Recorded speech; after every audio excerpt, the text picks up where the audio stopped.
আজকের আবহাওয়া ও তাপমাত্রা। আজ কলকাতার সর্বনিম্ন তাপমাত্রা প্রায় 18.1 ডিগ্রি সেলসিয়াস এবং সর্বোচ্চ তাপমাত্রা থাকবে প্রায় 22.4 ডিগ্রি সেলসিয়াস। দিনভর গড় তাপমাত্রা প্রায় 22.2 ডিগ্রি সেলসিয়াস। আর্দ্রতা আনুমানিক 52% থাকবে। বাতাস NE দিক থেকে গতি প্রায় 8.3 কিলোমিটার পার ঘণ্টা। সাম্প্রতিক রিপোর্ট অনুযায়ী আজ কলকাতায় বৃষ্টির সম্ভাবনা খুব কম।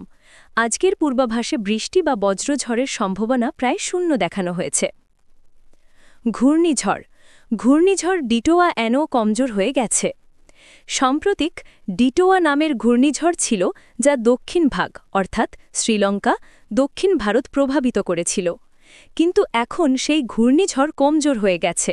বর্তমানে তার অবশিষ্টাংশ অর্থাৎ একটি ওয়েলমার্কড লো প্রেশার এরিয়া বা নিচুচাপ রয়েছে নর্থ তামিলনাড়ু, পুডুচেরি কোস্ট এবং তৎসংলগ্ন দক্ষিণ বঙ্গোপসাগর অঞ্চলে। এই অবস্থানে আগামী 24 ঘণ্টায় কোনো নতুন গভীর নিম্নচাপ অর্থাৎ ডিপ্রেশন বা সাইক্লোনে পরিণত হবার সম্ভাবনা নেই। সম্ভাবনা ঘটবে পরবর্তী সময়ে। আগামী কয়েকদিন তাপমাত্রা ও আবহাওয়ার সম্ভাবনা। আগামী 2 থেকে 3 দিন বৃষ্টির মাত্রা কম থাকলেও আকাশ বৈতমিল স্বাভাবিক থাকবে। আকাশ আংশিক মেঘলা থাকার সম্ভাবনা আছে।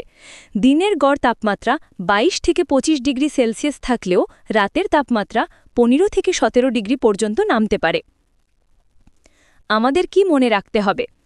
এখন তাপমাত্রা ও আবহাওয়া স্বাভাবিক থাকলেও সতর্ক থাকা দরকার। আগামী 3-4 দিন বাতাসের গতি খুব বেশি না থাকলেও নিচুচাপের জন্য উপকূলীয় ও সামুদ্রিক এলাকায় কিছুটা সমস্যা হতে পারে। তাই বড় ধরনের বিপদ দেখা না দিলেও প্রতিনিয়ত আবহাওয়ার আপডেট রাখুন, সুস্থ থাকুন। 7 মিনিটের ভয়েস নিরূপণের মতো স্ক্রিপ্ট। নমস্কার। আজকের পশ্চিমবঙ্গে বিশেষ করে কলকাতায় ও আশপাশে আবহাওয়া কিছুটা স্বাভাবিক থাকবে। দিনের তাপমাত্রা থাকবে প্রায় 22 থেকে 22.5 ডিগ্রি সেলসিয়াস। রাতের দিকে হালকা ঠান্ডা হবে প্রায় 18 ডিগ্রি। আকাশ আংশিক মেঘলা, বৃষ্টির সম্ভাবনা প্রায় নেই। সাম্প্রতিক সময়ে ডিটোয়া ঘূর্ণিঝড়ের প্রভাব থেকেই বঙ্গোপসাগরের দিকে অনেকেই নজর রেখেছিলেন। কিন্তু বর্তমানে সেই ঝড়ের অবশিষ্টাংশ একটি নিচুচাপ হিসেবে কমজোর হয়ে গেছে এবং আগামী দিনে নতুন কোনো গভীর নিম্নচাপ গঠনের সম্ভাবনা নেই। তাই বড় ধরনের বিপদ দেখা দেবে না, তবু উপকূলীয় এলাকায় যারা নয়শনে বা সমুদ্রের সংক্রান্ত কাজ করেন তারা খুবই সচেতন থাকুন। সামনের 2-3 দিন রাজ্যে আবহাওয়া মূলত স্থির থাকবে। হালকা মেঘলা হলেও তাপমাত্রা আর বৃষ্টির সম্ভাবনা কম। তাহলে শান্তিতে থাকুন। আবহাওয়া আপডেটের জন্য চোখ রাখুন। ধন্যবাদ।